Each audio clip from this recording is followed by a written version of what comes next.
What's going on, my fellow bass guys and gals? I just wanted to come to you with a quick exercise that I still do to this day to help me learn the fretboard just a little bit better. Coming up. All right, guys, so Daric here from DaricBennett.com. Don't want to waste too much time, want to jump right into it. All right, so if you haven't seen before, this is going to be based off of the modes. All right, I get a lot of questions on how do you approach the modes, or how do you play your modes, or how do you use them? Where do you use them at? But anyway, this is going to be showing you just a certain way that you can practice these modes in a melodic sense. All right, so this is a little bit more, it's a little bit more advanced. It's not really, I mean, it depends. I don't really know what category to put this in, but you'll see.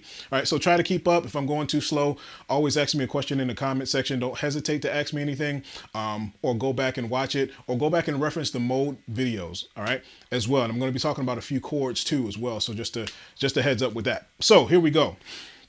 So I start off with the Ionian Mode, right?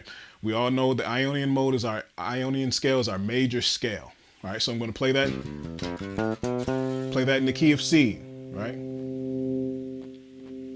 So after, the whole concept of this exercise is after you play that mode, you find a chord that relates to the last note that you ended on, or you find a chord related to that mode.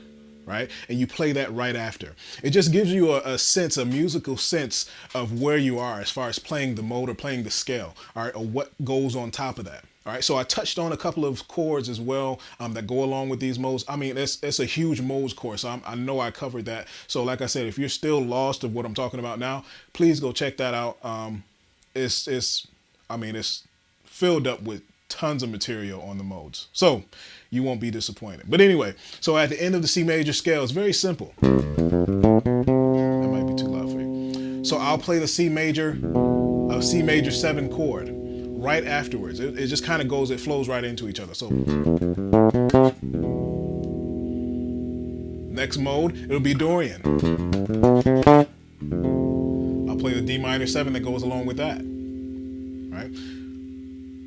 So I'll explain. I'll explain. Let me go back just in case you guys want to know exactly what chords I'm doing and what I'm talking about. So I'll overview a little bit. So after doing the Ionian scale, I'll do the C major scale. I have C, E, and B. All right, I'll do a C major 7 chord. I don't know what I said.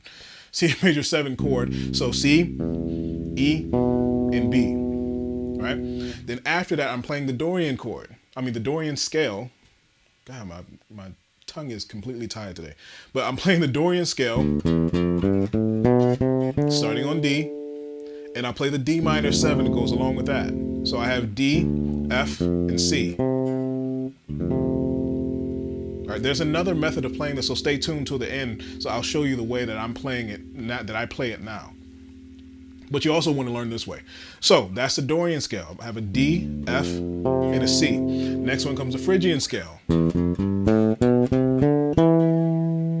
And it's E minor 7 goes along with that. I have E, I have G, and I have D. All right? That chord goes along with that scale. Next mode is the Lydian. F major 7 goes right along with that. All right, so I have an F, A, and an E. All right, that's the 7th of the F Lydian scale. Same thing as the first one. So it's pretty simple. So all we have is 2 different chords, 2 different sets of chords now. So we have major, minor, minor, major, right? So I'm playing the scale right along with them, then playing the chord right after, just to get it in my head. It helps a little bit when you're playing along with it. If you don't have anybody to play with or play that chord on top of what scale you're playing, it helps to play that chord right after you play the scale, right? Your brain kind of is still stuck right there in the scale. So you still hear the scale going on in your head, but then you play the chord to really internalize what that scale and what that chord means, right? That's the whole point. We want to be able to be fluent. We want to be able to be comfortable playing these modes, these scales. When we hear a chord, we know exactly what scale to play, right? We want to be comfortable like that. So really internalizing this and getting this in our head, right? And really being able to identify what we're playing it means the world. It's everything. Once you listen to a chord change, not having to rely on the chart or whatever you're reading, to be able to hear that, to play by ear, but still know what you're playing, still have the ability to know the theory behind what you're playing, right? And I think that's where a lot of people ask me, they're saying, I'm stuck. I hear all this stuff, but I don't know what it is. So here's what it is. I'm showing you now, and let's apply it. Let's figure it out. So we have normal chords: C major 7, D minor 7, E minor 7, F major 7. Next scale is the Mixolydian scale. So we'll play the Mixolydian,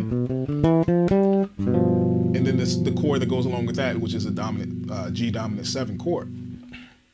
So we have G, we got B, we got F, right?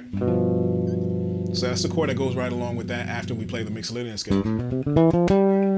Next one, we have the Aeolian scale, the A minor scale, a natural minor scale, also known as, right? So after this scale, we'll play, guess what? An A minor 7 chord. All right.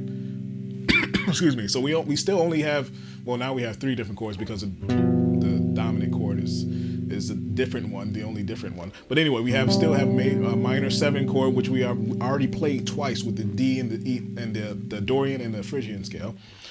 So we have A minor, our Aeolian. Now the last one, our Locrian scale. We're just going to keep going up, moving up, so we can know the fretboard a little bit better. So now we're playing all these chords. And then the last chord, which is the Locrian, I like to play the flat 5 instead of the minor 3, right? So what I mean is, that would be the minor 7, the B minor 7, right? But I like to play well, technically a flat 5, yeah. So we have the Locrian scale, but I'm just playing the 5th note of the Locrian scale along with the 7th note. So I have the 1st note, 5th note, 7th note of that scale, right? So it sounds a little bit, I get the essence of the scale instead of it sounding like the 2 other or the 3 other minor 7 chords that we've already played, right? Let's change it up a little bit, make it a little bit different. I like playing the 5th note of that scale, or just really making it sound a little bit different, along with the Locrian. All right, and that was our last chord. So we have and then we're back home. But anyway, we're playing the scale before we play the chord.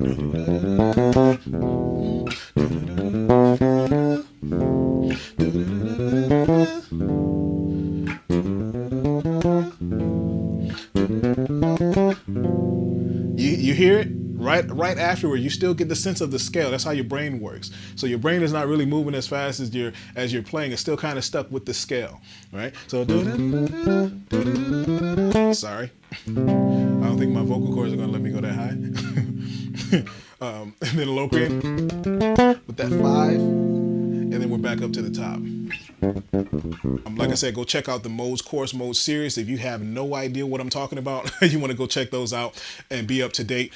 Just wanted to take some time out, say thank you to everybody, to all my subscribers, followers, all the members. You guys have no idea how much I appreciate your support. Thank you, thank you, thank you. Make sure your notes are coming out clean, clear, and precise. And until next time,